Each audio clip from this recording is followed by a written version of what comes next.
begin in prayer. Divine giver of equity and justice, please be with us as we journey through our lives. Remind us that we are your children and that we have a calling to see your kingdom come to this world. Amen.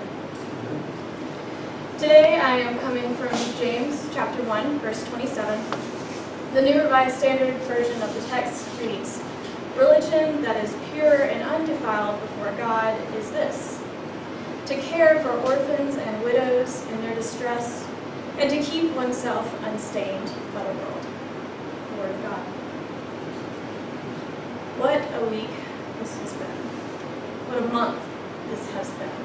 What a year this has been. This week alone, we have seen a deep and disturbing understanding of the power of white men and white people have in our country. We have seen how a man who has now been accused of sexual misconduct on several occasions is being defended by our highest elected official. We have been told that he is a good man, even if these accusations are true. Personally, for me, reconciling that statement is never going to happen. We have seen the resignation of Vermont's only black woman representative after being threatened by racialized threats and harassment. And we have seen the discovery of the body of a young boy with autism here in our own state. What a week this has been. We live in a reality, in a country, in which a mother tells national television that boys groping girls is no big deal. We live in a country where people are terrified for their lives simply because of the color of their skin. We live in a country that is detaining children separated from their parents simply because they have come to this country seeking a better future. We live in a country that refuses to acknowledge more than two genders, and anyone outside of that gender binary fears for their safety on a regular basis. We live in a country that is refusing entry to refugees because they might wear a hijab or speak Arabic. We are living in a country where the highest elected official has yet to acknowledge the devastation of a current hurricane that affected a long colonized territory within the United States. We live in a country like this. We are living in this country. This country where we are faced daily with the corruption, discrimination, bias, and ignorance of our government, society, and elected officials. What a week. What a month. What a year. We are living in this country and in this reality of heartbreak and challenge. For many of us, the temptation to crawl into bed and pull the covers over our head and never come out is very real. For some of us in that room, that would be very easy. It would be an extension of our privilege to ignore the world in that way. For others of us, though, to do that would mean the ultimate death of entire races, genders, and ethnicities of people. The death of our own people. The death of those who are friends, family, neighbors, and lovers. Yet what do we do? How can we live in this world that only seems filled with despair and hopelessness? How can we continue to move forward, to march forward, when it feels as if every step forward we take, we get pushed 3 steps back? How can we go from the success of our first black president to 45? The person that said blame should be placed on both sides in a confrontation involving neo-Nazis and the KKK. How can we even think that putting a Supreme Court justice who has been accused of multiple sexual misconduct and harassment cases from multiple women on the highest court in the land that determines rights for all women? What do we do? How do we function like this? In a country like this? In a state like this? What do we do? This is where I would like to turn to my selected text for the day. The writer of James tells his, her, or their audience that their calling as Christians is to care for orphans and widows and to remain unstained by the world. Okay, here it is. Let's go crawl under our blankets and ignore the world. It says so right there. Remain unstained by the world, right? We don't have to engage in this awful, evil, infested world. We can just ignore it, right? Wrong. The writer of James is writing to a community that is very much aware and living in a world that probably felt much like our own does today. Further into the letter, we read that the rich have been oppressing the poor, and that the community should not be showing favoritism for these people who have dragged them into court and possibly even killed them. He, she, or they go on further to say that faith without works is dead. And within verse 27, the writer tells his, her, or their audience that true religion, true faith, means caring for the widows and orphans in their community, along with remaining unstained by the world. Well, it looks like we'll be staying out from under the covers today. If we don't take it from the writer of James, let's take it from the center of our religion, Christ. We remember him, right? The covers are looking less and less like they're going to happen. Jesus issues his own calling to care for those in society who have been left behind, oppressed, discriminated against, and abused. In Matthew 25, Jesus explains to his audience his expectations for those who would follow him, saying, "For I was hungry, and you gave me food. I was thirsty, and you gave me something to drink. I was a stranger, and you welcomed me. I was naked, and you gave me clothing. I was sick, and you took care of me. I was in prison, and you visited me." We are called as followers of Christ to bring God's kingdom into this world. We do this through caring for those who are left behind, oppressed, abused, and discriminated against. We do not do this through hiding under the proverbial covers in our proverbial beds.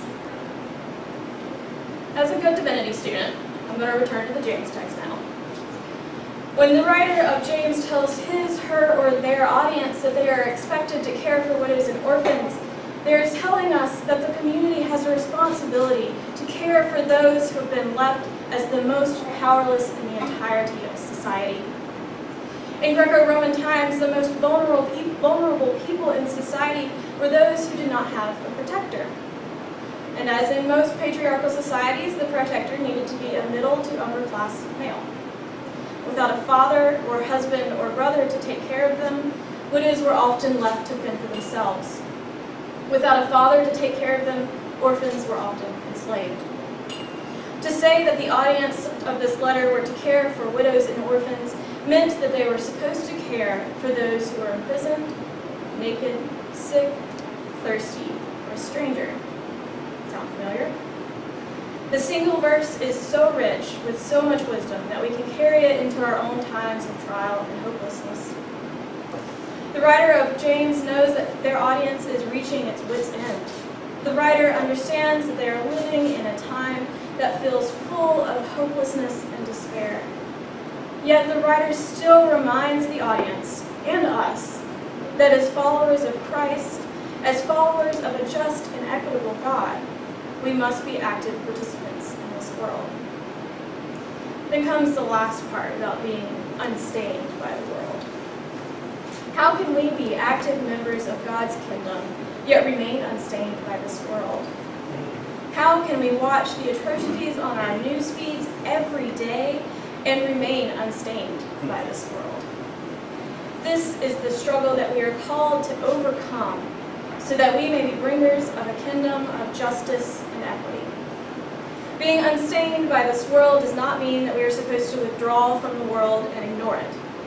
Being unstained by this world means that we cannot ignore those atrocities on our news feeds. We have a responsibility to remain active agitators against patriarchy, racism, sexism, homophobia, transphobia, xenophobia, and more. To become stained by this world is to become apathetic to the struggles of people who have been repeatedly beaten and murdered because of the color of their skin, even in their own apartments. To become stained by this world is to become withdrawn from the reality of immigrant children being detained by the hundreds. To become stained by this world is to isolate oneself from those who are different from us. To become stained by this world is a mother telling national television in front of her daughters that it's no big deal. To become stained by this world is saying boys will be boys. To become stained by this world is to fall into the trap of unrestrained capitalism. To become stained by this world is to idly watch as our schools feed young black men and women directly into the criminal justice system. To become stained by this world is to shrug when we hear about another woman coming forward to reveal that she is a survivor. To become stained by this world is to watch millions of refugees struggle to find safety as they are forced to flee from their own country and to refuse to open our country and ourselves to them. To become stained by this world is to remain silent in the face of racialized violence. To become stained by this world means refraining from asking questions about how decades of abuse by religious leaders have gone by, and yet they are still active members within their denominations. To become stained by this world is to become withdrawn, isolated, and apathetic. But to remain unstained by this world is a gift that we can give to ourselves and to those who are struggling for the recognition of their humanity. Remaining unstained means facing one's privilege or privileges and using them to open the tables for everyone to sit at. Remaining unstained is the equivalent of caring for orphans and widows. Remaining unstained by the world is seeking out beacons of light such as Janet Mock, Michael Eric Dyson, and Tarada Brooke, and drawing on their strength as they too remain unstained by this world. Remaining unstained by this world means that we continue to love, and love fiercely, those among us who have been labeled by many as unworthy of love. Remaining unstained by this world means standing up and fighting against those phobias. Remaining unstained by this world means standing up, remaining unstained by this world means not sacrificing a young woman's bravery for coming forward for a young rapist's promising future. Remaining unstained by this world is knowing when white silence is white violence. Remaining unstained by this world means never giving up, working towards an equitable and just kingdom of God. Remaining unstained by this world tells us that we are responsible not only for caring for the sick, hungry, thirsty, imprisoned, naked, homeless, abused, discriminated against, and persecuted, but we are also responsible for dismantling the systems that create and perpetrate these hardships. Remaining unstained by this world means following in the footsteps of Jesus and recognizing the need for change and becoming an agitator against an oppressive regime that seeks to favor the few at the expense and the death of the many. True religion, true faith, does not call us to hide under the covers or to hide behind our privilege. True faith is an equitable and just God who calls us to care for those around us, dismantle oppressive systems, and remain unstained by the world. True faith calls us to remain passionate, active, empathetic, invested, involved,